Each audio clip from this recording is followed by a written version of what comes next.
Bonjour à toutes et tous, on se retrouve aujourd'hui pour la suite de la vidéo sur le thème de Je mesure le chemin parcouru qui était sur le bilan 2020.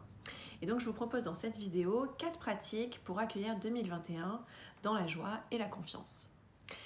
Alors vous pouvez réaliser une ou plusieurs des pratiques ou les 4 parce qu'elles sont complémentaires les unes aux autres. Alors la première, ça va être de définir vos objectifs en fonction des différents domaines, en fonction de vos priorités. Donc ça peut être déjà à titre personnel, vos objectifs et vos priorités, par exemple dans les domaines personnels, donc affectifs, au niveau de la famille, de votre couple, au niveau de la carrière ou de vos études, ou encore au niveau des finances, au niveau de la santé. Éventuellement aussi au niveau des loisirs, ce que vous avez envie de développer, au niveau du côté artistique, mais aussi au niveau de la spiritualité et du cheminement personnel. Je vous mettrai du coup en commentaire les différents domaines et comme ça vous pouvez prioriser et définir vos objectifs. Alors, petite astuce, plus vous êtes précis, plus vous êtes détaillé dans vos objectifs et vous mettez une notion de temps, et vous êtes affirmatif dans ce que vous écrivez, plus ça aura d'impact. Et là, je fais référence à la loi de l'attraction que vous êtes nombreux et nombreuses, je pense, à connaître. Je vous mettrai aussi un lien sur une vidéo que je recommande qui s'appelle « Demandez, vous recevrez ». C'est un livre audio, vous pouvez aussi le trouver en livre en version papier, qui est très bien et qui donne des conseils sur comment vivre pleinement au quotidien la loi de l'attraction. Et notamment, elle fait le lien sur en fait, nos vibrations et le fait de pouvoir accueillir et concrétiser dans la matière en fonction de nos vibrations qui sont liées finalement à nos émotions. Donc plus vous allez être dans une énergie de gratitude, de joie, de confiance par rapport à ce que vous souhaitez créer, plus vous allez l'attirer. Voilà, donc ça c'est pour la première pratique, c'est définir les objectifs de manière le plus détaillée possible.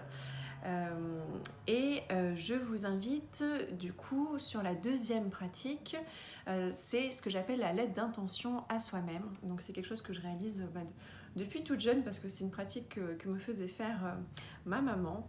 En fait, on s'écrit à soi-même une lettre qu'on ouvre l'année prochaine où on raconte un petit peu tout ce qu'on a pu réaliser, créer pendant l'année qui vient finalement. Donc vous voyez que c'est lié à la première pratique parce que ça sera plus facile d'écrire en fonction des objectifs que vous avez déterminés. Ensuite, troisième pratique, je vous invite à faire une visualisation.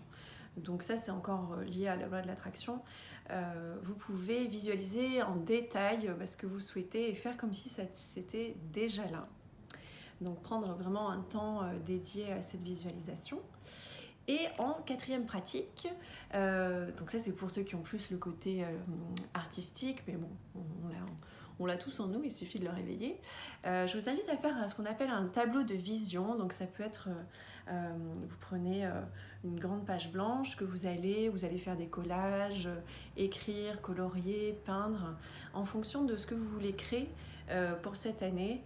Vous pouvez mettre des couleurs, des mots qui résonnent en vous. Et ça vous permet de le projeter et de le garder aussi à portée de vue tout au long de l'année. Voilà, un petit mot aussi sur le fait que je parlais des intentions au niveau personnel, mais je pense que c'est très important aussi au stade où on en est, d'avoir des intentions aussi sur le collectif.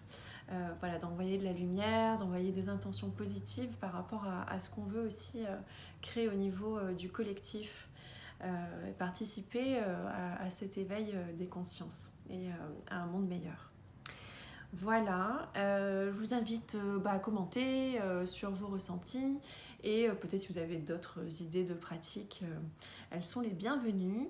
Et pour finir sur une note positive aussi, si vous voulez commenter avec un mot qui résonne en vous pour l'année à venir, le mot que vous voulez incarner, le mot qui résonne en vous, je vous invite à l'écrire en commentaire.